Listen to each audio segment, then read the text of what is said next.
most insane rituals and beauty standards from around the world that will shock you. How do you like these ladies from a local beauty pageant? Do you like them? Well, this is the Wodabi tribe, and the men compete in beauty here. That's right, you're looking at the guys.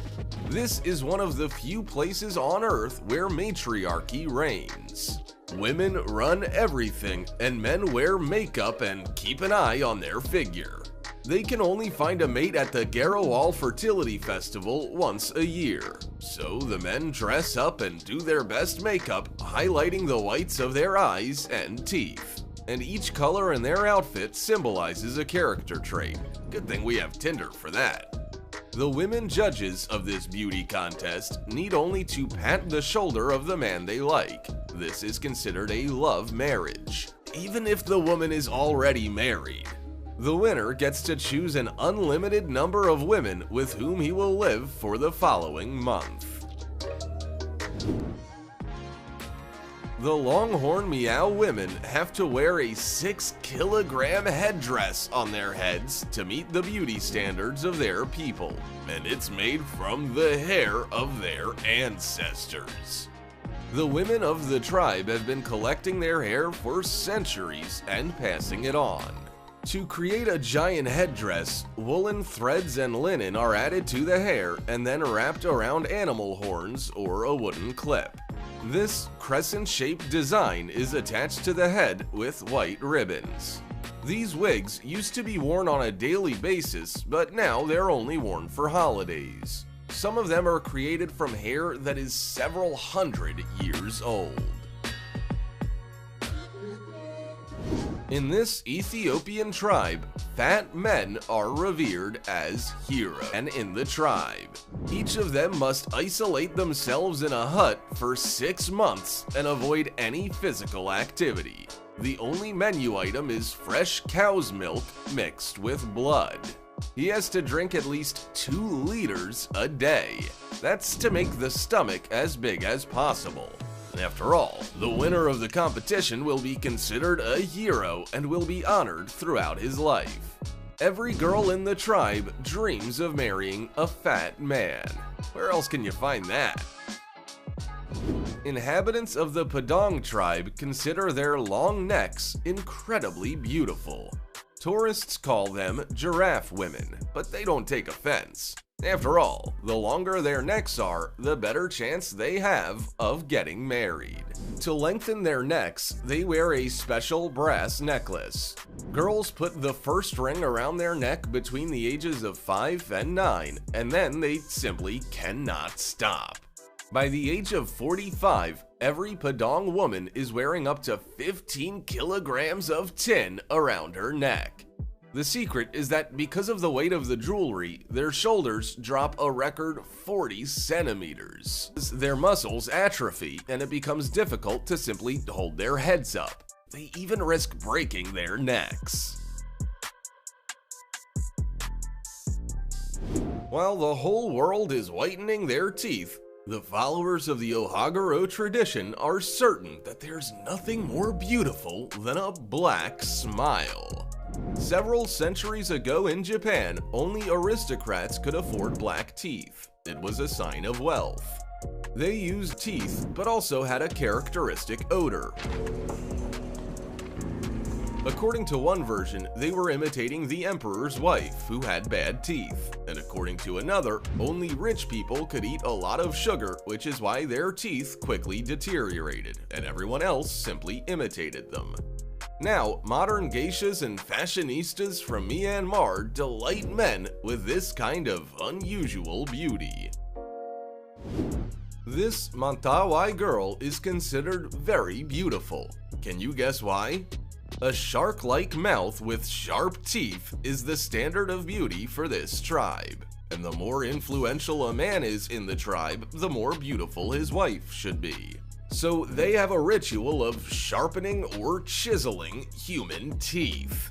Girls from the Himba tribe in Namibia are considered the most beautiful in Africa, and they also don't bathe for months because it could ruin their hair. They make their famous dreadlocks from ochai's paste. They grind ochre into dust, mix it with clay, milk, and vegetable oils, and goat hair is attached to the ends for beauty. They apply the paste not only to their hair, but also to their entire bodies, so their skin takes on a shiny red tint. The paste protects their skin from burns, insect bites, and even serves as a soap. But in the Mwaila tribe, girls style their hair with manure. That's right, this octopus is secured to the head with the help of cow excrement. For starters, they dye their hair using crushed red stones. The ingredients for this seem very simple compared to hair gel. You just have to mix cow dung with tree bark and oil and add herbs for aroma. I wonder if that helps with the smell, if you know what I mean. And as decorations for the dreadlocks, they use pieces of food. What one won't do to meet the beauty standards of their tribe.